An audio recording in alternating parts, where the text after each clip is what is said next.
Yeah. I love my HBCU. And boy, I love it, love it. I love it, love it. I love my HBCU. And man, I hope my team they won one. Yeah. I hope my team they won one. Yeah. Man, I hope my team they won one. I hope my team they won one. Yeah. I tune into the HBCU Sports Lab to see if my team won or lost. If they lost, I'm quiet as a mouse. But if they won, keep tab. I'ma do the dab, yeah. Dr. Cavil, he know what he be talking about. Mike and Charles, they know what they be talking about. They compress the analytic data with the hip hop. If you know them like I know them, they gon' tell you if your team, if they won or lost, and who the ball. So listen to Professor, yes sir, and pay attention, cause he gonna teach a lesson. This is Dr. Cavil with Inside the HBCU Sports Lab with Mike Washington, Charles Bishop. Mike Washington's out on assignment. We're getting ready to give you episode 748. With that being said, let me go ahead and bring in the entire crew as we will give you a full show today. And let me check them out and ask them how they are doing this morning. Charles, I felt a little pride this morning, so I thought I would put on some gear that I've been saving a little bit. Tell me what you think. Old school, new school look. I like that, Doc. You started the week off right. Yard Apparel, Prairie View graduate doing his work. So I wanted to share that with you. So again, what'd you say? I said you started the week off. You started the week off right. I like that. Got a little, got your Prairie View action working for you there. It's a little bit of a big game this week, so that might have had something to do with it too. You called me. Man, I'm gonna have to pack something in the suitcase and whip it out for this weekend. Hey, you always looking nice, man. Don't try to show me out, man. Let me get a little love earlier this week. Let me get a little love for you start off those things. Let's see what I got in the closet this weekend. AD Drew, I know you're probably excited on one side with your bread being buttered. SIAC still in the playoffs, one of the teams moving on to a regional final. But then your two alma maters didn't fare too well this weekend. One of them kind of was expected a little bit. The other one is like, doggone it, 2 in a row. The world is over. How are you besides that? Yeah, I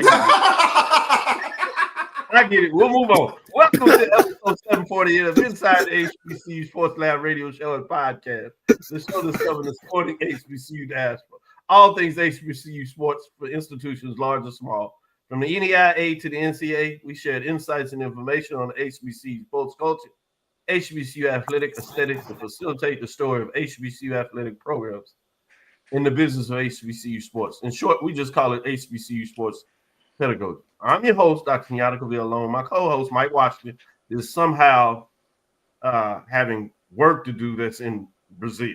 Rio at that. So, yes. Wow. Never mind. Where do I put an application in? For sure. So we're filming from our home. Exactly. We're filming from our home studio in the beautiful home of Texas Southern University from Houston, Texas. Shout out to Ralph Cooper, multi-Hall of Famer, Ralph Cooper as well. With that being said, as we get right into it, I would be remiss if if I let you get all of this. That's not fair to you. There's a larger extension than that. But this message is specifically for Brian. Asking him if he was up to joining the show today, and I could understand that he might be a little bit under the weather, but I wanted him to know that this message, opportunity to join this, was specifically from Charles Bishop, who was looking for him. So I just thought I'd share that a little bit. So it's a long drive from there to Beamer. You ain't lying. Already a tough drive. He's talking about making it tougher longer. And you just seen it going down the stretch, which means it is appropriate for us to go ahead and do the cigars. And since we're doing the cigars, I think we've already alluded to it. One of those cigars is certainly going to go to Mississippi Valley State Delta Devils who got off the skid. They were 0-7 going into this matchup. Most folks did not see how they could find a way to get it done. They were with a backup quarterback. It's just something about Delta Devils that Charles has always acknowledged from this perspective. They will fight you tooth and nail, regardless of what's going on. And some things might get away from them. Got your answer. Yes. Good morning, Brian. Good morning, Brian. I'm glad to see you not ducking the smoke. Just got home. Boy, that's a long ride. So I can understand how you just getting home after that. You probably stopped in a watering hole, which would have been appropriate as well. I can't wait till tonight's show. That's all I'm going to say. Oh, my goodness. No. I can't wait until Monday night recap. Oh, my goodness. Monday night recap. Shout out to ONG Monday night recap. That one will be a challenge for them to get through. I'm just going to call it now. They will be appropriate with their analysis, but it will be a challenge in a lot of different ways. But let me get to the Delta Devils. It's their day. They get the cigar waiting all the way to the end of the season, but they will not be denied. They beat Florida A&M 35-31. Big plays throughout their game to put them in position. It looked like several times FAMU was going to be able to throw a knockout punch, but they found a way to get this. Shout out to Kevin Rozier. He's not ducking the smoke either. In fact, Kevin Rozier is ready to give some smoke. I know, man. Usually he waits a little later before, he checks out the show. He doesn't always catch live because he's so busy with the things he's doing. But he made lighter for that cigar is going to be somewhere else. Right. Kevin, I already see the memes going out for the FAMU folks. Man, yeah, he lead them out. Y'all are appropriately not. Congratulations to Valley and T-Buck, no doubt about it. Got it done. Let me go back to Thursday. We did give them a shout out that show that night, but I think it's appropriate. They can get another one. Shout out to the Hornets. 10 wins. 10 wins. So they get the big cigar smoke. Mm-hmm. And then Southern got off the skids. Grambling. Man, you talking, and I knew it when I saw that 50-something. It was 54-yard kick. The momentum was there, and something told me, man, it's always dangerous to take points off the board. And they took off the board and couldn't get in the end zone, so they were forced to kick another field goal, and this one they missed. And tried to drive. You got to stop. Defense got to stop. They got the ball back to them. Looked like they had a little momentum. A key fourth down conversion. Next play, handed off to the running back. Traditional play. He gets bumped outside. Ball falls out. Southern recovers. They go home with the win, 28-27. Southern Jaguars, I'm like, they couldn't even enjoy the win for an hour before they put out the release that it is official. They have a new head coach, and he is a Hall of Famer.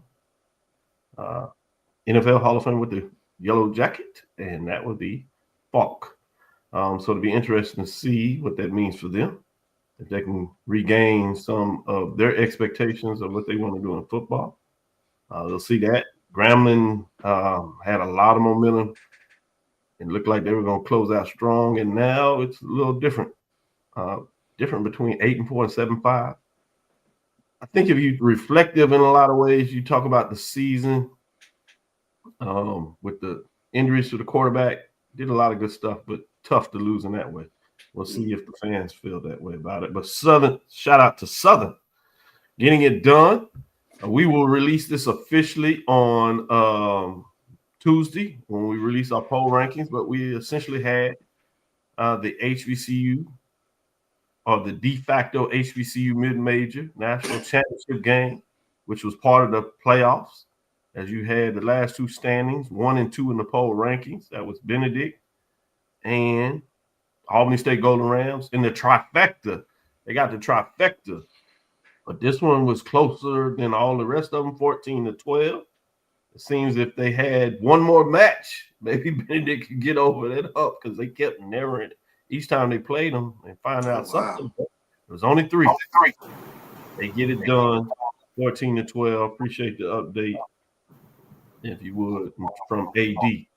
So that's your cigars for the day. Let me go to you all and see what your thoughts are in regards to that. I'll start with you, Charles.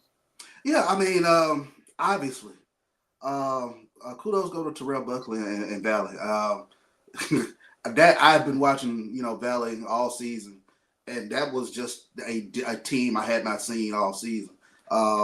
They really, it seemed as though every time FAMU grabbed momentum, Valley would snatch it right back, and it was just, amazing to sit back and watch that yesterday. And you had players step up yesterday that you just hadn't seen perform, in that manner all season. So kudos to them. Kudos to Coach Buckley for having that team up, for FAMU coming in. And, we'll see what that means with regards to FAMU's program. But that was a hell of a win. And then I think, Southern, to get that win in the Bayou Classic, I think we talked about it, last week, Doc, just from, sometimes going into that Bayou Classic, it seems the underdog team figures something out. They come up for that Super Bowl, that Louisiana Super Bowl, and we saw that yesterday with Southern, and you saw an emotional Fred McNair, at the end of that game in terms of looking at the way that team has fought, and to be honest with you, to kind of wade through the weeds, if you will, with the fan base with regards to a really, really rough season, 1-win season, and they get probably arguably, their most important win. Yeah, not even arguing. Their most important win of the season was against the arch rival. After the way it went, they got the win that if you had to go through this is the win you're going to get. Exactly.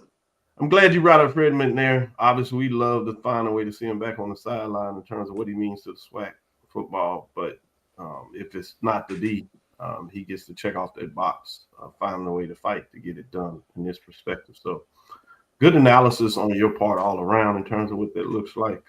It's fascinating to see where things go. With that, let me go to AD Drew and see his thoughts in terms of the last regular season games of the season for HBCU football. I just want to give a shout out to, you remember Sesame Street, you had the word of the day? Yes. The word of the day for the SWAC was parity. I don't know if we realize this, but for the first time since expansion, every team had a win. And thanks to yesterday, every team had a loss. So absolutely right. So as the first time that we have not had an undefeated team and a winless team. The two winless teams were able to pull out the victories on their final day. So let's just note that. Cigars. How about the two defenses in the Division II de facto championship game? Yeah. Let's start off with the defense nobody talks about, which is the Dirty Blue defense, Albany State. Held Benedict to under 200 total yards. Under 200 total yards. Twice I watched that defense where Benedict got the ball after gaining the short field due to punts. First down inside their 30-yard line. And do not give up a touchdown. Not once, but twice. Big time. That's defense, 2 field goals. But let's not forget about Benedict, the defense that we've all heard about. Got turnovers that led to points. But they put Isaiah Knowles on his you-know-what 6 times, everybody. 6 times. So, and I'll get into a little bit more as when we actually break down the game. But I just want to shout out the 2 defensive coordinators in that particular game for the job that they did. So that's who gets my cigar, because I can't single out a individual player on the defenses because it was a total team effort. So I want to give it to the defenses and their coordinators. Mm-hmm. Great call. Yeah. And well deserved. Mm-hmm. Making us proud in terms of what they've shown in the playoffs, getting those victories, having a stellar contest against one another, and hopefully the Golden Rams can continue what they've done successful thus far. We certainly will have an eye on that. Be a little more interest from my perspective on this SWAC championship game next Saturday. for reasons that are probably a little obvious. Plus, we'll be there with SWAC TV. We have an extended version of the show. I'm using this opportunity to kind of share a tagline that the commissioner, Dr. Charles McCullum, I should say, as he was talking to the Southern Board, he said the future is now. SWAC TV. I love it. He made a powerful statement on that. I was actually watching it live when he made it. Yeah, it calls me. I say, "Ooh, that's not only mic drop, that's a tagline." It's a tagline, exactly. For all y'all 4-letter network fans, that's all I'm gonna say. Exactly. He put it on there, and I obviously was able to watch that game as I'm literally in the booth with Deuce, watching the championship game. He was covering as he's earning his media credentials. He was doing yeoman's work. So we rolled out Tuesday, gentlemen. You allow me a little personal privilege. We rolled out Tuesday. As you know, private school, middle schools, they pretty much out all week. And you'll see that with some of the public as well. So I took advantage of it, went ahead and took 2 days off myself. We flew out to New Orleans, got our rental car, drove up to Montgomery, and had a chance to partake in the Turkey Day. We started off Wednesday with the breakfast. He was there, enjoyed the breakfast, Alabama State alumni breakfast for the Turkey Day with the president there shaking his hand. Coach Eddie Robb shook his hand. Dr. Jason Cavil, VP of Athletics, had swag bag personally for him, myself, and he wore the gear. So he was smart enough to take it off before he came back in the house. Being Alabama A&M. So he's sharp. He knows what he's doing. But he was a very appreciative, and he wore it, and they loved it. When he came to the game, it was cold. He fought through it, had his head on, and he was able to walk on the field, shake people's hands. He was covering. He had his 2 questions for the AD for the HBCU lecture series. So we got an interview with him afterwards. And then Jason even added us to his house with his family. So he got some traditional turkey. So shout out to Alabama State. Everybody there, from administrators to alumni, fans, coaches, took care of us as if we were top notch. So, I have no complaints. Then we found our way to drive back the 4.5. Trooper, ready to go. We get to New Orleans, go in. We're staying with the Grambling fans. Met a lot of fans there, a lot of folks that recognized us, recognized him. Some Grambling fans made sure that he had his Sprite and cranberry juice. All right, young fella, what you need? What you need? I got you. Trust me, I got you. Dr. Travion Scott, VP of Athletics at Grambling, took care of him, act like he was his own son. And so we had tickets. We got tickets to the Battle of the Band, step show. You couldn't wait to get over there. Trooper late, got up in the morning, ready for the game. So it was amazing. Shout out to Tim, Prairie View graduates working over there at Texas Southern, took care of us, waited on us as if we were the main people that were supposed to be there. And then we did the show. He's out there, sat down, checked it out, took pictures. Then we went in there and got a media. He stood up there, was doing interviews, asking questions, watching the game. I said, man, all right, go ahead, Deuce. So I want to shout him out. We got out of there at 9:30, got back. Boy, he was wore out. Deserved it. Yeah. He's still sleeping there. So I wanted to give him a little love in terms of what he did, in terms of getting it done. But we got it done. Charles felt like the old chip off the block when we out there rolling. Not quite kind of fun we had, but it was good fun. That's all right. That's all right. I mean, there's not a whole lot of people that could say they've done the double-double, the Turkey Day Classic and Bayou Classic over the weekend. So a shout out to Deuce for getting it done over that way. I haven't done that in a second or two, so I gotta try to get back in the mix on that one again. Yeah, that's all right.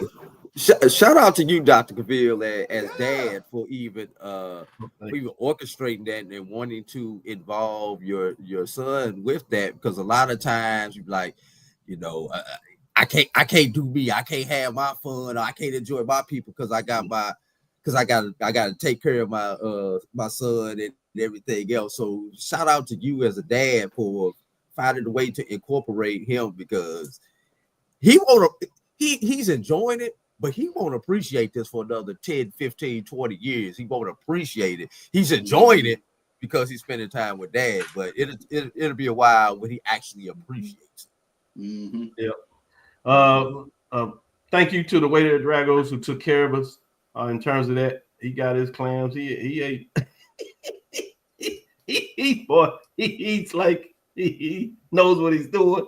So he got into there with the food that he had there, and so he enjoyed it, crawfish and all kinds of stuff. So he got down with that as well. But let's take our first break. We'll get on the other side and come back and get in terms of what the top 7 did this past weekend. Obviously, we're light on the number of teams in the top 7 played, but we'll go through it for dexterity and proper. And then in the third segment, we're going to drop the top 7. We'll see what it looks like this week.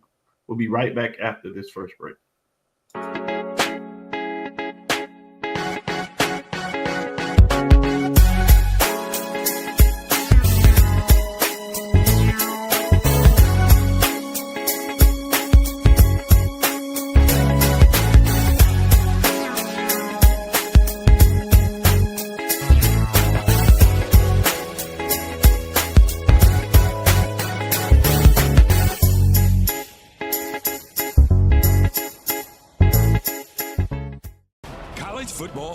The Cricket Celebration Bowl is celebrating 10 years of crowning an HBCU national champion. A champion will rise at Mercedes-Benz Stadium on December 13th as the MEAC and SWAC champions clash in Atlanta. Join us for championship football, interactive fan experiences, and iconic marching bands. It's an HBCU family reunion that you don't want to miss. See who will be crowned the next HBCU national champion. For event and ticket information, visit thecelebrationbowl.com. For over 30 years, HBCU Image has been more than just an apparel store. We've been a movement, a statement, a legacy. We celebrate the pride, the purpose, and the culture that make historically black colleges and universities legendary. Whether you're a student or a lifelong supporter, our gear lets you wear your HBCU story with confidence and style. Because when you wear HBCU Image, you're not just wearing clothes. You're wearing culture. You're wearing pride. You're wearing purpose. HBCU. With over 25 years of serving our communities, Destiny Financial Services, a division of Global Life, is here to help you and your family through difficult times. From cancer care to accidental industries to cardiac care, we all know that there are times that you can't control what happens in your life, but you can be prepared to weather the storm when it comes. Call DFS at 877-300-8269 or visit the website at www.globelifeinsurance.com. That is 877-300-8269, or again, the website at www.globelifeinsurance.com. ESPN Events presents Red Lobster Band of the Year, a title reserved for elite HBCU marching bands. A season-long competition that culminates in Atlanta on Friday, December 12th. Drum majors, percussion, drill, auxiliaries, musicality. All aspects will be examined by the toughest judges in the world of college bands. 4 will qualify for the big stage, where national champions will be crowned. Follow us on social media for rankings updates throughout the season. And join us in Atlanta on December 12th. For event and ticket information, visit bandoftheyear.com. Compress the analytic data with your hip hop. If you know them like I know them, they gon' tell you if your team, if they wanna lose, and who the ball. So listen to Professor, yes sir, and pay attention, cause he gon' teach a lesson. This is Dr. Cavil with Inside the HBCU Sports Lab with Charles Bishop and AD Drew. Point of privilege, and I'm coming to you, AD. Wanted to make sure. Oh, do we have it? Yes, go ahead. That's what I was going. Go ahead. Go ahead. Perfectly for the second segment. To get the smoke, Charles, we have none other than E. Blindfold. Oh, this is perfect. Good I'll morning. go back to my little monologue shortly. Good morning. This is really good. Good morning. Charles, I'll give you the floor. Well, Brian, I want to ask you first. How was your trip? Mississippi and getting in a little Johnny T's and trip obviously to Itabena, but just kind of give us a small capsule of your time spent there in Itabena the other day. Okay, so first off, good morning. We like my good brother Kelvin Rozier says, we don't duck no smoke. So I'm here. I showed up. Let me tell you what, Mississippi. That's my first time stopping in Mississippi, not just passing through. And at first, I was a little worried when we rolled through downtown Jackson because it was dead. It was like nothing going on. And by the time we got in Friday late afternoon, I was kind of like, okay, where is everybody at? But we had a good friend. Shout out to Derek Singleton, the FAMU chapter president in Jackson, who took care of us. And so I got a chance to go to the world famous Johnny T's. Johnny T's. Let me tell you, woo! Hey, I only got a taste because I got a feeling there's a whole nother floor that I didn't experience because I was with some VIPs, so I couldn't go off. I couldn't go wild. But let me just tell you, I got a little taste, and I'm like, Charles, I got to come back. I almost want to come back for the SWAC championship game because I want to roll with you and some other VIPs because I'm telling you what, hey, look. Oh, it's different. You roll with this brother? Yes, I can see it. I mean, look, the atmosphere and everything was just so elegant. I mean, it was cool. It was a great vibe. The music was great. I could see after a Jackson State game how that place is just buzzing.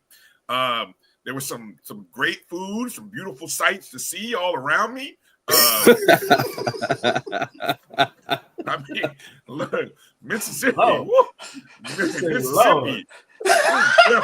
Jeff Kiss, Mississippi. I'm gonna tell you what, boy. Woo! Single man's dream. But I love it. And so I mean, shout out the nice hotel that I got some great photos at the West End where we were staying in. So I'm gonna share some of that artwork. I got a little taste of the musical history of Jackson and Mississippi, which I mean, I'm a history guy. I love history. So I wasn't up on some of it, and just some of the artwork and everything was great to see. And I'll tell you, man, by the time we got to the game, I tell you, I know we were walking into Rice-Totten Stadium, right? But I swear, the ghost of Rice and Totten must have swept over that stadium and field because these two cats, Nunez and Norris, were like, I swear I was out there. I don't know. I can't remember. It was 10 to 88. Wasn't that the numbers? 10 and 88? Yeah. Yeah. Totten Rice. Yeah. Rice. I know obviously Rice was 88. Totten was what, number 10? Yeah, I believe so. Mm-hmm. Hey, look, 11 to 87. That's all I kept calling all game. 11 passing to 87. 87 catching on the sideline, go. He's even throwing touchdowns. I was just like, my God, man. What in the world? Shit. And then I don't know if y'all saw the Indian Made Sports Center, the punt that landed at like the 10, and then the ghost of Mississippi Valley State just pushed it a whole nother 10 yards. I knew we were in trouble. When I saw that happen, I said, oh my God. And sure enough, what happened? What happened after that? We throw an interception in our game-changing play. I knew we were in trouble. It was just, it was the part of those games. You're like, this is not good. Yeah, I'm just there like, man, this is not going well. This is not going well. I mean, it is what we are who we are, and we've been playing that way all year. But the Nunez kid, I guess this is only his maybe second start. Nunez, hey, if that's the future for that day, he looked like maybe the second or third best quarterback we faced all year. And we faced some pretty good quarterbacks all season. And I don't know if that's just a product of our defense, so who knows. But I'll tell you, Nunez looked great, and Morris could not be stopped, not by our team at least. Shout out to just the whole operation for Mississippi Valley State. There were people who showed up, in case people wondered. I'd even had a band show up. I don't even know if I can't imagine that was Valley's band, but a band showed up.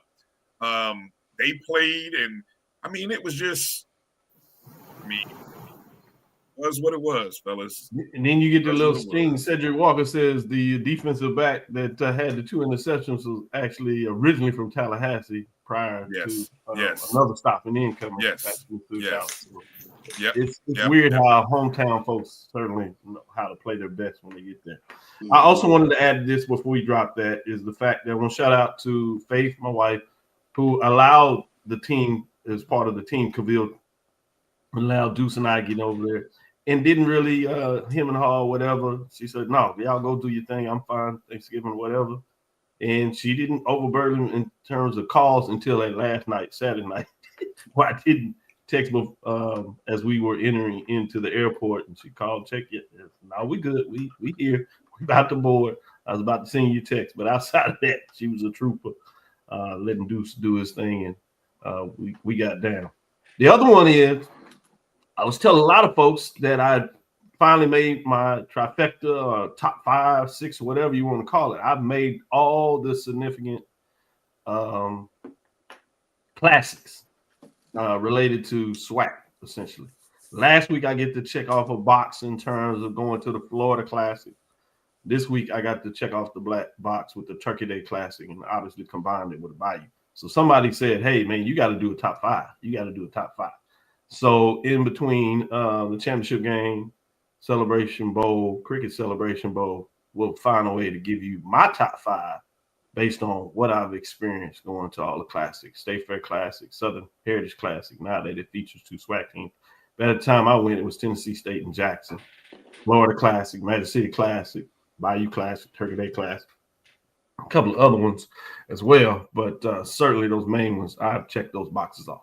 So let's get in here in these reports and get to these top 7, see what took place this weekend, scores. Beyond that, obviously, we talk about the Big Ben. We'll get a chance to do some helmet stickers potentially.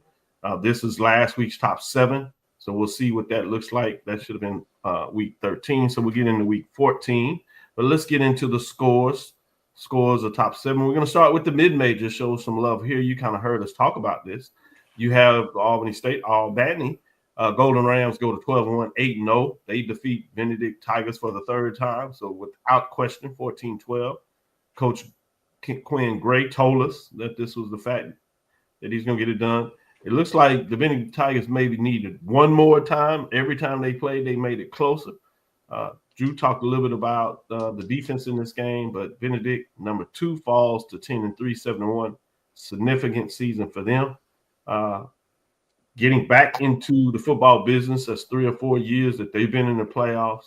For the first time, they got a playoff win. So a lot of good things continue to happen for Benedict College Tigers. But they lose this one as the Golden Rams will move forward to the regional finals. That's the update on the major division. Again, we'll take a deeper dive on Tuesday of what that looks like. But let's get into the major division games of the week. Did you see that? Number 1, South Carolina State at 9-3, 5-0. Obviously, is open as their regular season is complete. Let's go to number 2 as we continue this frame. A lot of teams are open as Jackson State, number 2, 9-2, 7-1. They're open. They will play in the SWAC championship game. In fact, they get to host the championship game. Let's go to number 3. Number 3 did play. That's Alabama State that got it done. Close game early in that matchup. In fact, the Tigers were leading at the end of the first quarter. And then Alabama State, it seems as if they woke up from that alumni breakfast and shook off the struggledness, had some turkey, and they win 58-21 as they improve again to 10-2, 7-1 in the conference play they were. as Tuskegee Falls completes their season at 4-7, 3-5. Bringing us to number 4. Number 4 is Prairie View Panthers. They are 9-3, 7-1. They have an open date, but they have also clinched as they will be representing the Western Division in the SWAC championship game as they travel to Grambling to be interesting as we'll get in more dialogue about that matchup. But as we move through it, let's go to number 5. Number 5, North Carolina Central Eagles, open date. Actually, we could say their season is officially closed now. The playoffs have been started. They finished at 8-4, 3-2 was their record for the season at number 6 as we move through this. Grambling, we talked about the huge upset as Southern closed out the season at 2-10, 1-7, defeating Grambling at number 6, 7-5, 4-4. 28-27 in an exciting Bayou Classic. Bringing us to number 7. This could also be that their season is complete. This is Delaware State. They are at 8-4 and 4-1. And so we see what takes place there. We'll give a last one here as neither one of the teams, well, if you talk about receiving votes, yeah, FAMU. They have the road upset 2 in a row to Mississippi Valley that has their numbers right now, which is incredible to imagine that Valley has anybody's number, but particularly FAMU. But Valley, to their credit, 2-10, and they improved to 1-7, get the huge conference win that A.G. Drew talked about, along with Southern. So everybody has at least one win in terms of what got done this season. 35-31 was that score as FAMU falls to what could have been a winning season, closing out in the Florida Classic, to now a losing season for House. The tide turned in 2 weeks. Number 10, 5-7, 4-4. Fascinating when you talk about that. Let me go around and see if you have any thoughts in terms of these games going right this week, obviously. Helmet stickers and Charles, I'm going to save you for last because you can do officially put anybody that needs to maybe on the ledge as we close out things. Might be a little obvious there, but AD Drew, we'll start out with you. First helmet sticker. Let's give one to the legend Fred McNair. You know, it was just refreshing to see a SWAC lifer like Fred McNair. He took over the Southern program in a bit of turmoil, knowing that he was not going to be the man when this thing was all said and done. Even if Fred wins, I still don't think they would have hired Fred in this situation. But to stay the course, to get the victory. And what is it about interim coaches in the Bayou Classic? I know, right?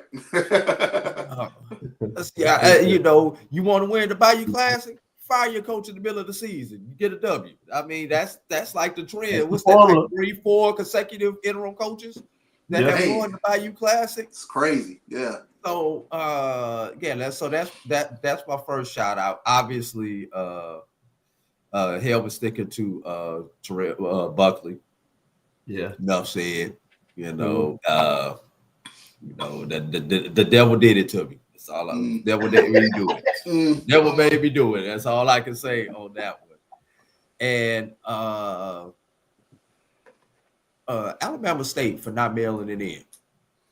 You know, get into that magical 10 win. They had nothing to play for except for pride in that game against Tuskegee. They very easily could have mailed that game in. And honestly, in the first quarter, I thought they were mailing it in.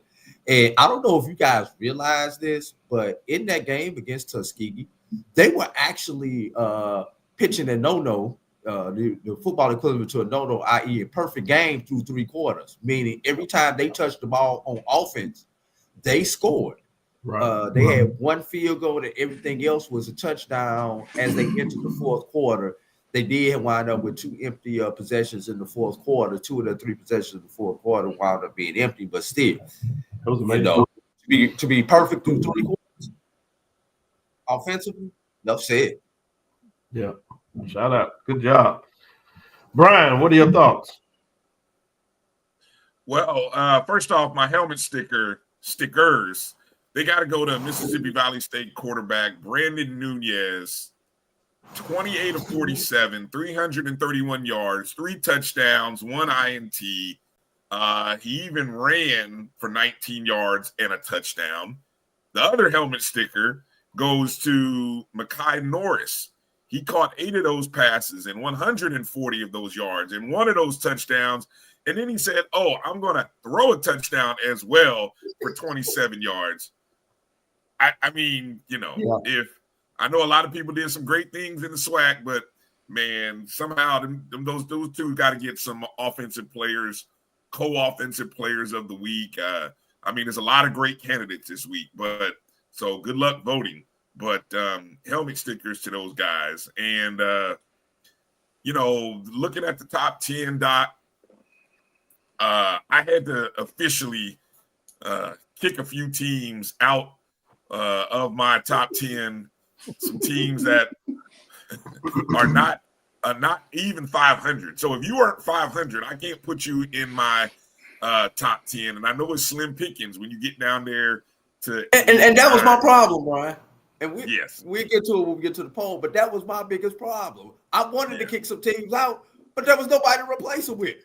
Yes. I stopped at 7. Yeah, I probably it was hard, you know, but yeah, you know, it's tough. But man, I tell you, well, I don't know. I'll stop there because it's.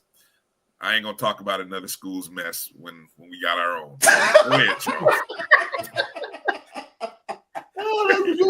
Good helmet sticker though. Great helmet sticker. I'll say that. Charles, where are you in terms of your helmet sticker? And don't forget to do your ledge. Oh, absolutely. And I'm gonna start with Albany State and Benedict. And AD, you talked about how much of a defensive struggle that game was, but for the game to come down on this 3rd and 10 play, and for Albany State to pick up a 21-yard first down. I have to give a helmet sticker to Isaiah Knowles, you know, just the consistency to stay in there and complete the play, complete the pass, and you know what could have turned the tide, if you will, if they are not able to get that 3rd down, so they were able to close things out. In terms of other helmet stickers, man, I've got to give one to Terrell Buckley, and I've had the good fortune of talking to him, you know, weekly in terms of doing a lot of their games on SWAC TV. And he's talked about all season how close they've been, whether it's a play here, a fumble there, or anything in that regards. And for Mississippi Valley to come out yesterday and get the win, I felt really excited for Coach Buckley in terms of a lot of things that he does not have. He's talked about the limited resources that he's working on, and for Valley to come out on the good side yesterday with regards to a W. Got to give a helmet sticker to Coach Buck. And staying with the coaches thing, I remember when Eddie Robinson was hired at Alabama State, it wasn't from a fan base perspective, it was not a slam dunk. And for them to get to 10 wins, I think that's huge with regards to Alabama State's program. So, you know, especially a coach not being per se in the coaching profession and coming in from another industry, and for him to do what exactly he's done at Alabama State, that's huge. And I think you touched on it. You know, Fred McNair obviously gets a helmet sticker for Southern being able to do what they were able to do yesterday. And I'm going to give one to Kelby Gibbons. Kelby Gibbons. Oh, the play at the end. Yeah, but literally since he's come in as a freshman, he's been an impact player at Southern. And I'm sure he's had opportunities to leave that program and probably go to, you know, a different program, but he stayed the course playing for Southern, and he's been impactful since he stepped foot on Southern's campus. And how apropos for, you know, his career to end yesterday with the fumble recovery. He'd probably be right there in terms of being SWAC Defensive Player of the Year. But, I mean, he's made plays year in, year out. So to watch guys come in from their freshman year and complete it through their senior year, and to see them consistently be a playmaker year in, year out, those are the guys who become SWAC legends, and those are the guys we tend to remember. So helmet sticker to Kelby Gibbons. Yeah, to make that play of the game, and we talked about that. He had the stats, and could he show off on TV? And I think he may have nailed it in terms of that seeding play. Brian, you want to get one more in there? No, I was going to just add on to what Charles said, made a great point regarding Alabama State. Because as I was driving back and I saw the news about the Southern job, and I got to thinking about all the former pro athletes, and I was doing the roll call in my head of who has and who's been over the last 5 years or so, and what you can do if you are given the right resources and support, and everything around you is built for you to be successful. Eddie Robinson Jr. is a testament to that. And it's a great reminder that a lot of people thought that, he was a guy who just kind of came out of nowhere. But, I came across video where, he was doing some color commentary in the SWAC. And I think a lot of people just look at him and say, oh, he was a guy just out running his own business. Well, no, I mean, the guy spent years in the league, right? So he knew the game, played at a high level, and then he spent some time in that color analyst role where you're studying the game on a weekly basis. And so it's just a great reminder to all of these programs now and these fan bases where you're getting these former pro guys. Look, they can be successful, but you got to put the right things around them. You got to give them the right utensils and the right, cooking environment for them to be able to cook. Great example. Yeah, and I think at times, we use celebrity, as like a knock. But you got to keep in mind that these cats, they know some football. So, there's always going to be that question of, do they know football or whatever the case might be. Take it for what it's worth. I think you have to be careful in terms of how you slam them with that quote unquote moniker of celebrity. And then, let's talk about it, man. On the ledge. Obviously, Florida A&M, y'all have been out there on the ledge and, y'all have taken a swim, but y'all went deep yesterday.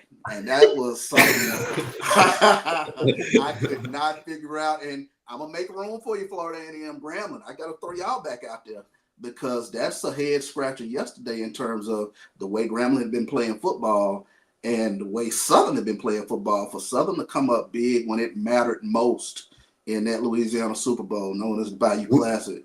Yeah, we're going to be disrespect with disrespect. Yeah, that throws a lot of confusion. Yeah, I was just going to say that as much as I appreciate Coach down there's been a couple of points where you look at the discipline level of that team.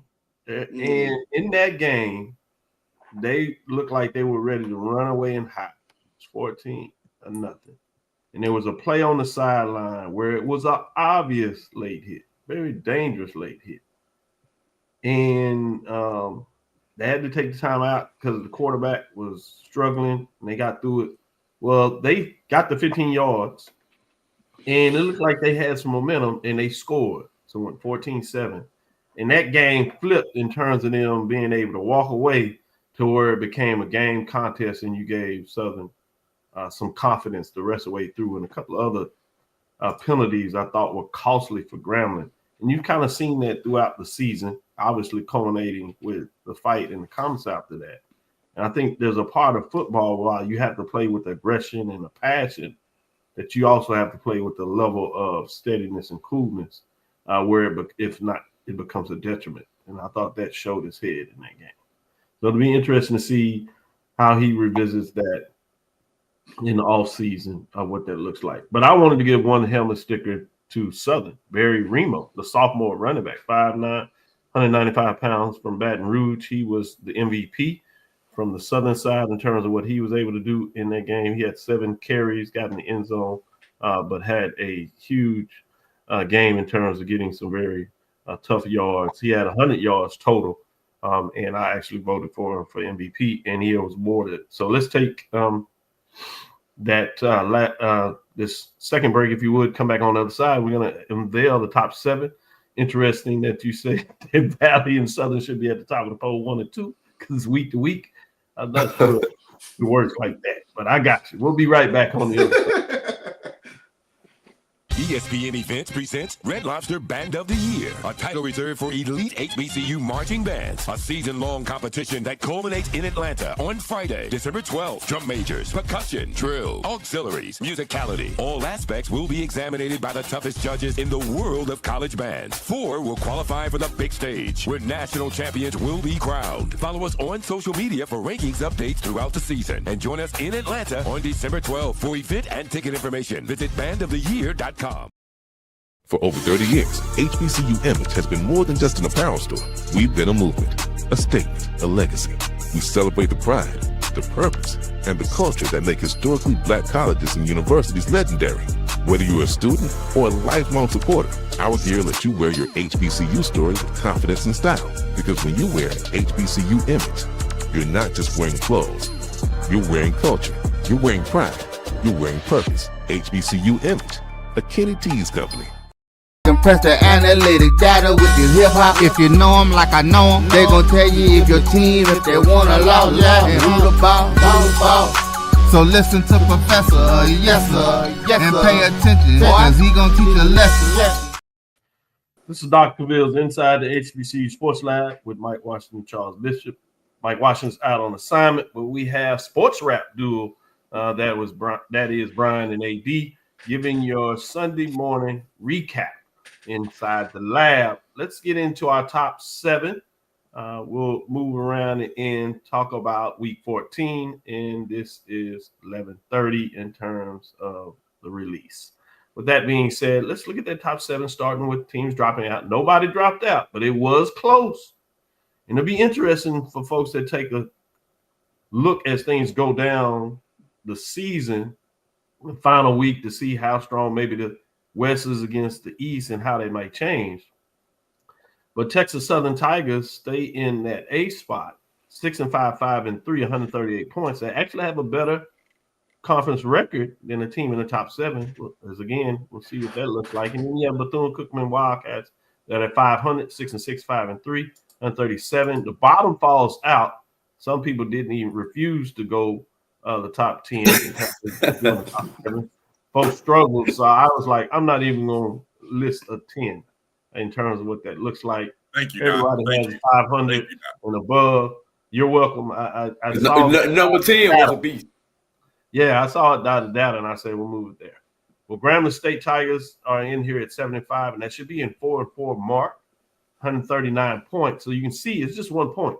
So I wouldn't be surprised after next week game if somebody revisits this after the tough loss, and if somehow Texas Southern actually jumps Grambling in the final post standings over the week, with them finishing second in the division and Grambling falling out. So with that being said, let's get into number 6. As you see, we have North Carolina Central that is at 8-4, 3-2. They do fall a slot after, although the season ended. Looks like folks did a deeper dive, and let's get into number 5 and see what changed there. At number 5, you have the Delaware State Hornets that are 8-4, 4-1. They move up all the way from 7 actually to 5 with 160 points, slight difference there at 2 points in terms of the rankings. In terms of that, you see Delaware State Hornets at that 8-4 mark. Let's get into number 4. Prairie A&M Panthers are at 9-3, 7-1. They are open this week, but hold on to their 3 first place votes, 208 points, and they remain at number 4. Bringing us to number 3. Number 3, the Alabama State Hornets sit at 10-2. Big win for them, 71, 29 points. They hold steady at number 3. As they only have 2 first place votes, but they get to a Big Ten win season. And you get to Jackson State at number 2. They're at 9-2, 7-1, 3 first place votes, 217 points. They hold steady at number 2. Bringing us to number 1, which is the South Carolina State Bulldogs. They're at 9-3, 5-0, 4 first place votes. So, be interested in your top 7. We have one team with 10 wins. we have as much as 3 teams that can get to the 10-win season, but South Carolina State remains number 1, second consecutive week that they've been at that spot as they hold steady, and they won't get to legislate that until 2 weeks from now in terms of the Cricket Celebration Bowl. But you could get as many as 3 teams with 10 wins and as few as 2 teams 10 wins. So it'll be interesting to see what that looks like. Brian, since you jumped on here, I'm going to let you go first and give me your thoughts on the top 7. Well, good to see nobody change their first place votes over the course of no action, essentially, for everybody. Even though Alabama State did win, I don't think they picked up any extra votes because of the win. You know, I stand with Jackson State being number 1 this week. You know, that's who I voted for, as I said I would, because they won the East. I think the East Division is the best group of 6 team division, including the MEAC, in Black college football. And so, with that said, that's where I got Jackson State. But I think for everyone out there fussing about the polls, look, at the end of the day, it's all set up so that way somehow after the SWAC championship game, you're going to see whoever comes out of that SWAC championship game be number 2 going up against number 1. And then bada boom, bada bing. We you know, it'll be in Celebration Bowl. So relax, everybody. Relax. It will play itself out on the field. Will play itself out. Yep. With that being said, let me go to AD Drew and get his thoughts on the top 7. Where is he? 1 through 4, no problem. Actually, 1 through 6, no problem. You know, some people are asking how did Delaware State jump North Carolina Central. Hell, they beat them head to head. They wound up second place in the conference. They supposed to be ahead of them. And they have a better conference record. They have identical overall records. Go to the head to head. Now, only gripe I may have was number 7. Dr. Cavil. I was trying to find a way to get Grambling out of this poll.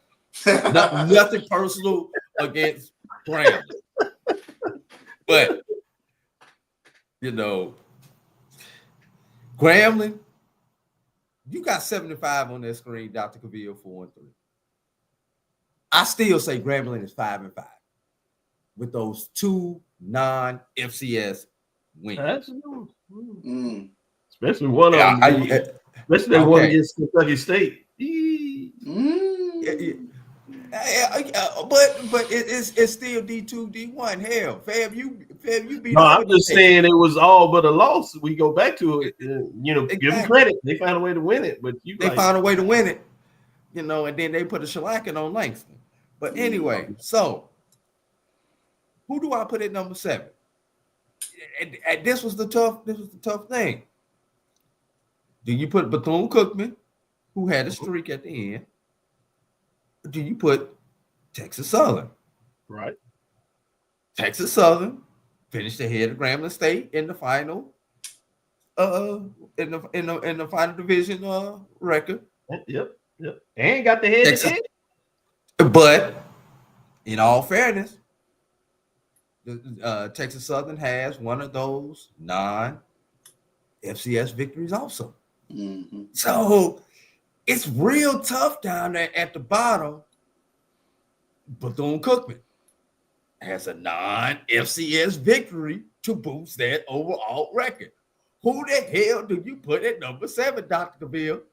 I say scrap it. It need to be the Super 6. I got you. Good stuff.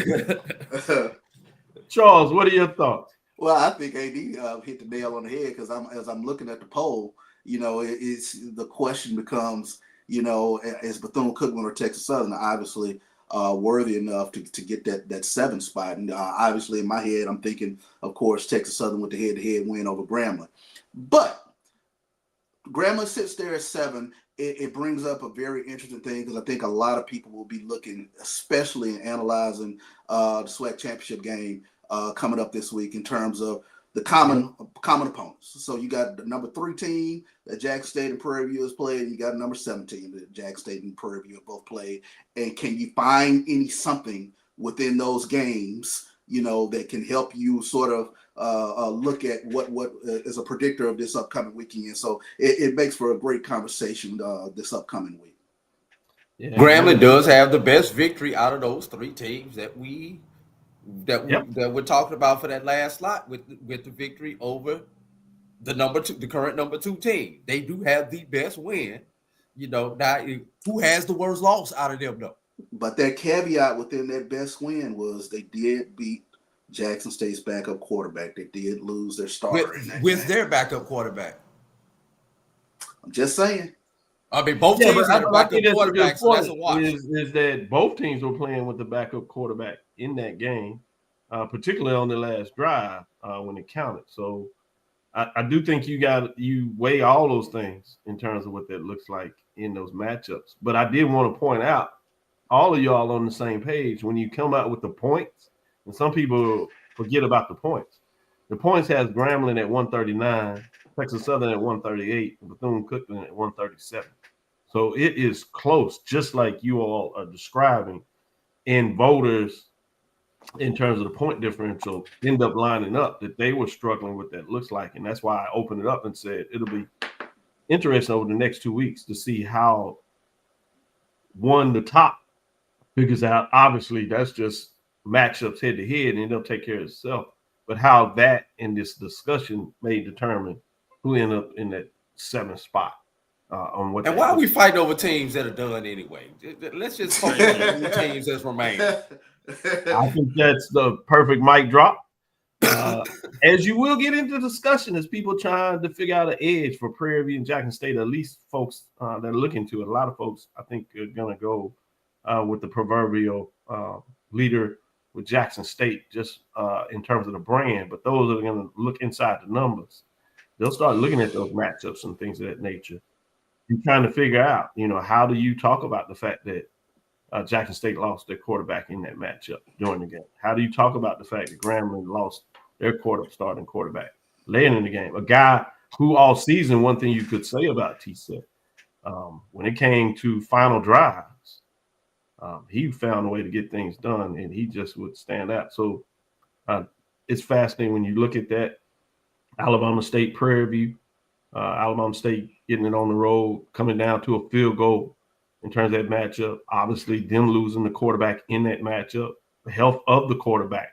What does that mean when you talk about Prairie View and Jackson State in that? Will Morgan play in this game is another question.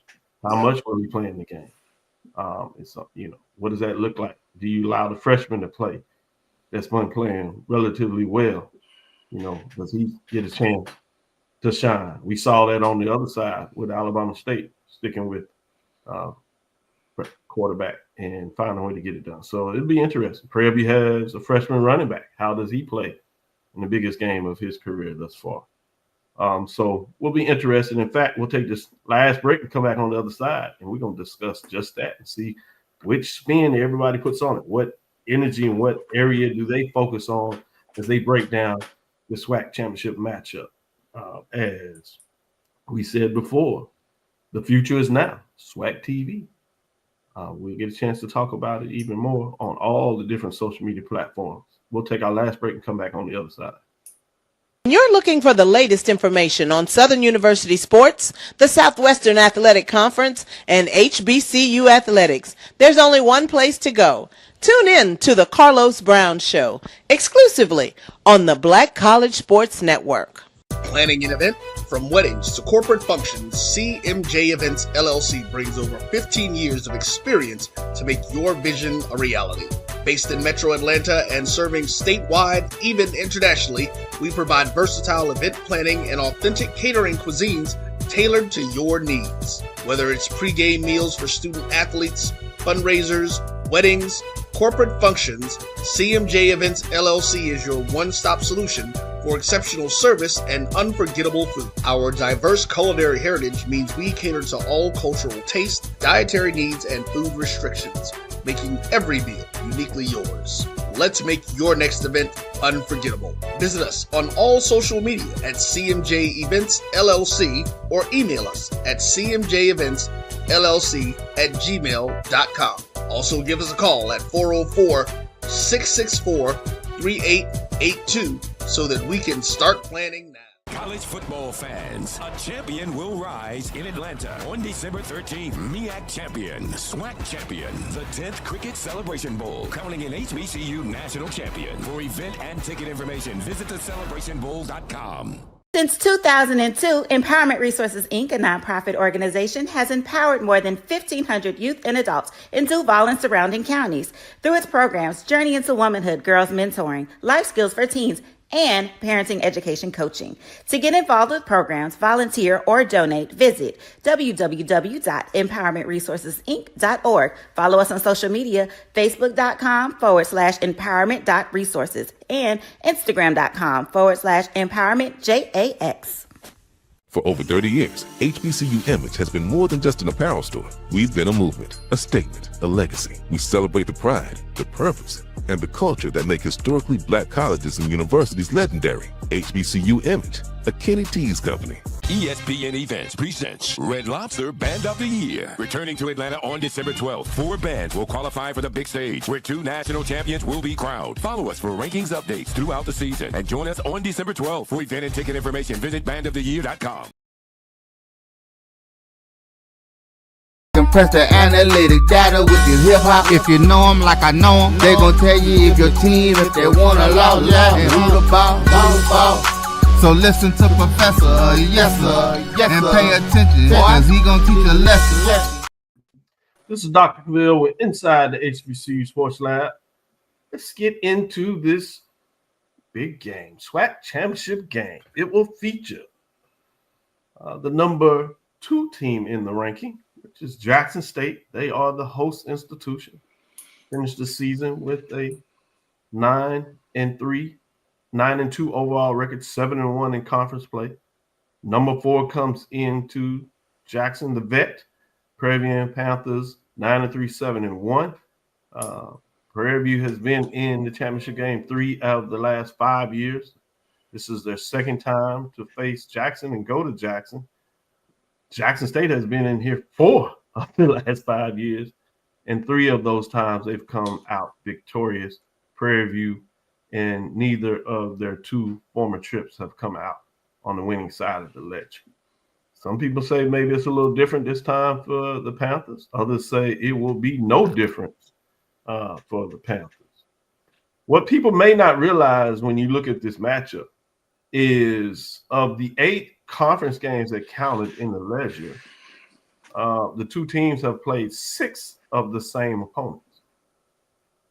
They each went 5-1 in those matchups, and what that looked like. One of those that stood out would be Grambling, Grambling 28-13, while Jackson State lost to Grambling. That was both of those games were classics. One is the traditional State Fair Classic in Dallas. Again, Prairie View wins 28-13. While the other one is an inaugural classic, if you would, HBCU Las Vegas Classic, where Grambling wins and defeats Jackson 26-14. The other one that stood out is the Alabama State matchup, where Alabama State actually traveled to Prairie View, and Alabama State gets the victory over Prairie View, 31-28. While the week before the Las Vegas Classic, if you would, Jackson State defeats Alabama State 38-34. Both of those games went down to a last play with Jackson State stopping Alabama State on the goal line after getting basically 1 second left on the clock, while Prairie View misses a field goal as Alabama State defeats 31-28. While the Grambling game was set up with Morgan going out early in that game, halfway through, if you would, in that game. You have Body for Alabama State, where Alabama State was still able to hold on and win, went out about halfway through that game as well. So those are some of the things there. Common opponents were Prairie View and Valley. Prairie View, last regular season game, defeats Valley 59-6. During the season, you have Jackson State. Their third to last game defeats Mississippi Valley 42-3. In that game, actually, Valley loses their starting quarterback in that game. So you have that scenario there. You also have the matchup against Alabama A&M. Jackson State defeats Alabama A&M 57-24 in that contest. That is a game where Alabama A&M Q4 loses their quarterback midway through the game. Jackson State is pretty solidly defeating them. And Prairie View catches them later in the season, where Prairie View beats them on the road 48-5. The Jackson State Alabama A&M game was at a neutral site in Mobile. Obviously, you have the Alcorn game. Prairie View goes on the road, defeats Alcorn State 13-12. While that is the rivalry game at the end of the season, and Alcorn goes on the road as Jackson defeats Alcorn State at home 27-21. So those are the matchups I wanted to point out. With the last one I'll point out is Prairie View and Southern. Prairie View goes on the road to Southern, homecoming 24-3. While also a couple of weeks before that, Jackson State went on the road to Southern and defeated Southern 38-13. I think you get the picture in terms of those matchups, and you can have at it the way that you want to break those things down. I gave you a bit of information, but I'm going to start with you, Charles. What comes to mind when you start looking at this matchup and wanting to break it down early this week? And there are probably other things that will come out throughout the week. You have your media press conference tomorrow, and that might add some stuff, and we'll get back to it and have a chance to chop this up ad nauseum, which is appropriate for such a big game. We'll be here on Tuesday and Thursday to do just that. Tuesday, we'll concentrate on mid-major, but at the end, we will make sure that we get a segment or two in on this. And then a lot of us will be there live. And so we'll have SWAC TV on Saturday, 2-hour edition. We will be in and scheduled to bring in the commission to give you some updates on the SWAC TV network. The future is now, SWAC TV. With that being said, let's get back to the lab. Charles, give us your thoughts in terms of that. It's too early for us to give predictions, but I want you to break down and whichever way that you see this early on in this matchup. Yeah, I think the very first thing that jumps out in regards to this matchup is just the similarities with both teams. One thing that I told you very early in the season is this Prairie View team, just from a physicality standpoint, reminded me of last year's Jackson State team. And that was one of the things that just sort of jumped out for me. Prairie View's been able to run the football. They've had a competent passing game, and defensively, that's the thing that's really jumped out for me with regards to Prairie View. Defensively, they've been able to go out and stop the run, number one. So it's the similarities. All those things that I talked about with Prairie View, those are adjectives that I've affixed to Jackson State over the past couple of seasons. So the similarities are the things that really jump out for me, even with regards to the coaching staff. Very, very competent coaching staffs from both teams. So it'll be, there's just those nuances. And we'll get into some of the nuances during the course of the week. But, the thing that I think a lot of this matchup hinges on are the guys that might not be at the top of the scouting report. Josiah Rockwell, in terms of being one of the top receivers in the SWAC. Nate Rimber, with regards to being one of the top receivers in the SWAC. But did you account for Andre Dennis? Did you account for Jamil Gardner? And the same thing with regards to both running back rooms. Did Ahmad Miller? Lamaje McDowell? Chase Bingham? Did you account for Denario Davenport, Travis Stewart? So those are the things that I think you have to start taking a look at with regards to this game, especially looking at how similar both teams are. Good early analysis there. And as you said, we'll break it down throughout the week where we'll look at the coaching matchup, see if anybody has a lean one way or the other. And then we'll go to the offense defense on one of the segments, and we'll have defense offense on the other segment. But with that being said, let me go to AD Drew, get his early thoughts in terms of this top 5 matchup, top 4 matchup, 2 versus 4. And different times of years, these teams have held the number 1 spot.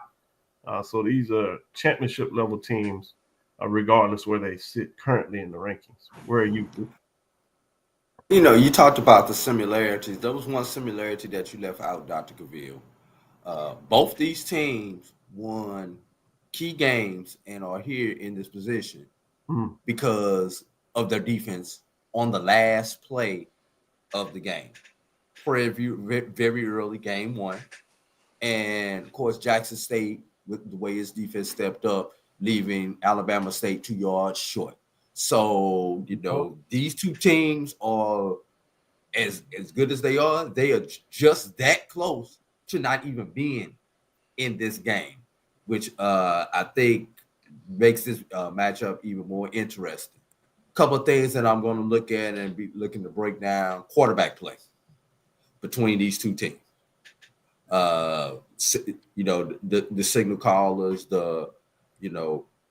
who's playing quarterback for Jackson State versus who's playing quarterback for Prairie View. Run game. Who's going to be able to establish their run game? I think that's going to be key in this. And then, of course, those defenses. You know, which defense can make the other team one-dimensional so that their athletes can tee off and do what they like to do. Here's another one that I think is going to be key, and I haven't gotten into the weeds of the stats yet, but let's look at the field position game. Let's look at the way these teams flip the field. Punters, whoever it may be. You know, I just watched a Division II game where the Benedict Albany State game was nothing but about field position. And we didn't get a chance to break down the game, but I will tell you this, and I mentioned this on the SIAC sit down. Shout out to Jamie Walker and to Sly the Sports Guy for letting me sit in with that yesterday. Pay attention to which end of the field the game is played on. That's going to be key. And even if the game is played on one end of the field or the other, how does that defense respond? Do we have the bend but don't break defenses, or do we have the defenses that are giving up touchdowns? 3s versus 7s in this particular matchup, or even worse, a 3 versus an empty possession when you cross into the other opponent's territory. Let's count the number of times that happens. And the team that has that advantage is going to win this game. It's going to come down to that field position, 7s versus 3s versus empties. Good points. Good points. Fascinating when you look at it. And I love the chat where folks are getting into the battle, talking about what they believe is the edge of the game. That's the energy that we want to see in terms of this matchup. With that being said, I'm going to let Brian, that joined us in the second segment, I'm going to let him have the last word. What is he looking for in terms of this matchup?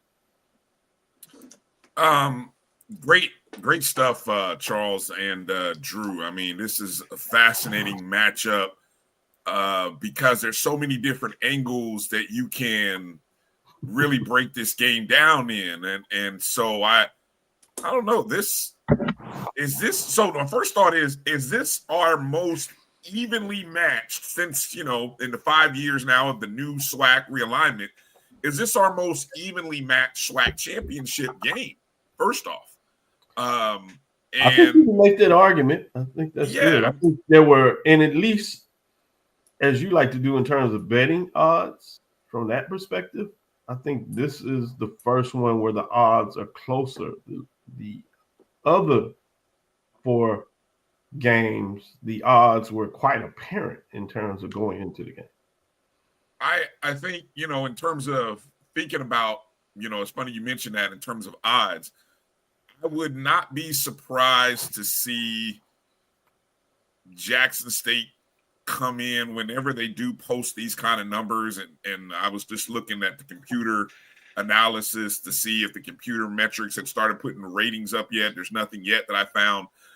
I would not be surprised to see somewhere Jackson State being maybe a 3.5 point favorite to start this. That's kind of where if I were someone who pays attention to that kind of stuff, I would start it there, because I think you could probably draw interest. When numbers are set, for just to give some background for people who don't know, numbers are really set not necessarily on what they think the outcome will be. That's what the computers do. The computers put that kind of stuff out there. But really, when bookmakers put a number out there, they put a number out there to try to see, can they get people betting on both sides? So with that said, that usually a home field advantage will give you anywhere from a 2.5 to 3 point margin. So if you see a line that says it's about a 3.5 point line, essentially what those bookmakers are saying is that they think this game is pretty much an even game with an advantage towards the home team. And since it is played in the vet, Jackson State being the home team, I agree. You will see a 3.5, 3 point line. And the idea is to get people betting on, get just as many people, 50%, betting on Prairie View, because you think, hey, this might be a field goal game. So I'll put 3 on Prairie View. I think they can stay close. Or you'll put money on Jackson State. Those of you who think Jackson State will win by a touchdown, as I see quite a few in the chats who do, you'll get that side. And that's how it'll kind of play out. So I'll be interested to see, what that number starts at, and then also see what the movement. Yeah, see what the movement will be, because in the line, the number does move based on money. So if a large bank comes in and says, oh, no, I think Jackson's going to win this by 6, well, the line will move, accordingly, and you'll see it vice versa the other way. The one thing I'll say, and then I'll kind of end my thoughts here, is I'm looking at the strength of, just when I'm looking statistically, the strength of Jackson State is their run game, right? They were like, at least last I checked, they were number 2, running in the nation, number 1 in the SWAC. Prairie View's passing offense statistically is a little bit better than Jackson State's. And so when you look on the other side of the ball, Jackson State's run defense is what's outstanding for them. Prairie View's pass defense is what has been good for them. So can the other team, can Prairie View have success on the ground? Because we're going to expect them to be able to have some success in the air. Can Jackson State have success in the air? Because we expect them already to be good on the ground. You know what I'm saying? I think that's the matchup that I'm going to be looking at. What is Jackson State's passing attack going to look like? What is Prairie View's running game going to look like in this contest? Let me throw one last something to kind of think about going into this game. Thursday, 85% chance of rain. Friday, 95% chance of rain. Game day, 40% chance of rain. So that's another something to throw in the mix there. What is the weather included in that rain?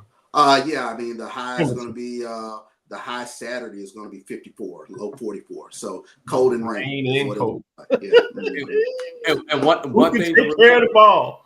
Go ahead, AD. I was going to say one thing to remember when Charles brings up the rain factor is the Vet is one of the few stadiums in the SWAC that still has natural turf. So, which means that, I'm sorry, when you look at that much rain, and I don't know, you say 90%, but how much precipitation as far as inches of rain are you going to get as part of that 90%? It's 90%, but if it only rains for 15 minutes, that means nothing. So how much rain accumulates on that field, and when you get into a potential muddy track, great analysis. How is that going to affect the game? Because let's be realistic, most of our kids today are used to playing on turf, which means you have that consistency no matter what the weather is versus a muddy track and everything else. You know, ball security is ball security no matter whether you're on turf or natural grass, but just the footing and the mind games that may play on some people. It's real subtle. People may think I'm crazy for bringing it up, but it could be just enough to make a difference in a ball game that we expect to be that close. So that means the equipment managers will need to be on top of their game. Unsung heroes. Unsung heroes. What size cleat do you go with? Exactly. Will be high on that. They'll need to have changes to make sure players feel comfortable. So, the vans that are traveling will be stocked in terms of various options. Charles, did you get the accumulation? Did you get that yet? If not, not as of yet. But Tuesday. It is something to sort of think about. What effect will it have on the 12th man? Because that is, I think, a very deciding factor when you take a look at Jackson State's fan base. Being there, people don't come out of the rain. HBCU fans, and Joe, the rain does something to them. Especially that you can catch it on TV now. It's not to say that they won't watch it. How are they going to react? And it'll have some effect. The question just will be how much of it. I better show up for this game. I don't want to hear no excuses about no doggone weather. It ain't so. I better show up for this game. I'm the same way. Brian, it's something about Prairie View being in the SWAC championship game. Because if you remember 2 years ago when Prairie View traveled to Tallahassee, we had oodles and oodles of rain, and we were there as a team. So you talk about that too.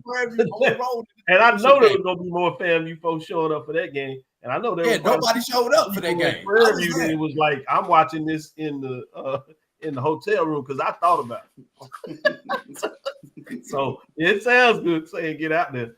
And I think there's gonna be a lot of fans out there, but it will temper to some degree. Some fans in terms of what that looks like. Some folks just can't handle the rain. I tend to be one of them. I'm just being real. I don't care what kind of poncho I buy. Y'all can talk about all that noise. Go get your rain suit. I done got a little spoiled. There's a reason why I call it sweet life. Now, I'm glad you said that, Doc. I was going to say that, but I didn't want to say it out loud. I was going to say that. And I got one thing.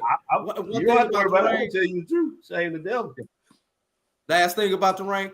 Don't get mad at the people at the gate because they won't let you bring your umbrella in, y'all. It ain't their fault. It's the stadium policy, y'all. Get your rain suit. Don't get mad when they won't let you bring your rain suit. Get your rain suit. In fact, Prairie View used to it. We just gonna pull ours out the closet. We had it for Tallahassee. We just pack it in the bag. With that being said, we're gonna close it up. Great information, great show.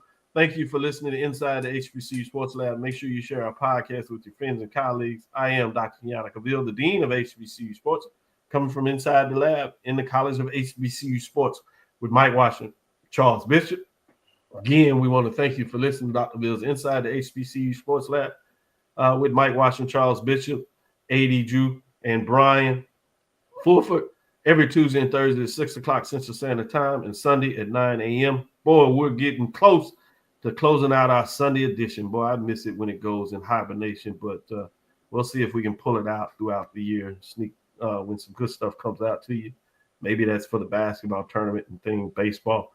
We'll give you some of those sneak Sunday shows when we have big events out there. With that being said, shout out again to Deuce. I wonder if he's been able to wake up by now because he was dead knocked up. All of these Cavil. Faith loves that. Oh, yeah. Let him see. 3 is Facebook and Instagram, DRKENYATTACAVIL. And I'm serious. I want to shout out all those that gave me love, but more importantly, gave my son Deuce love. It means the world to me that he gets the chance to participate in, and he's paying back. He is an HBCU fan. He is a SWAC fan. There was part of the day where we were wearing the little hoodies, and something told me to bring by these SWAC hoodies with black ones with the SWAC logo on the front. And obviously when I tend to buy him one. And so he had it on.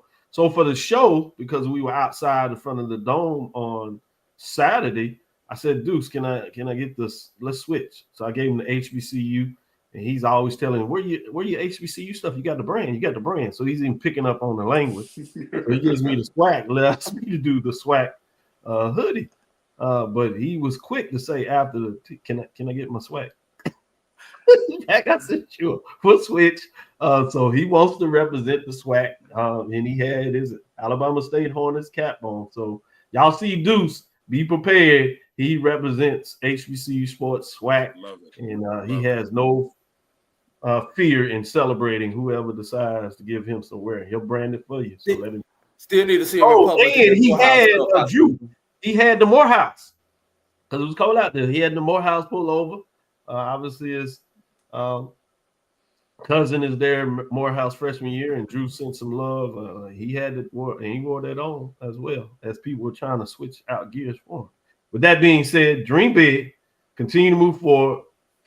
We will talk with you soon. Charles, of course. Brian, lecture. 80. Yes. Safe travels, Drew.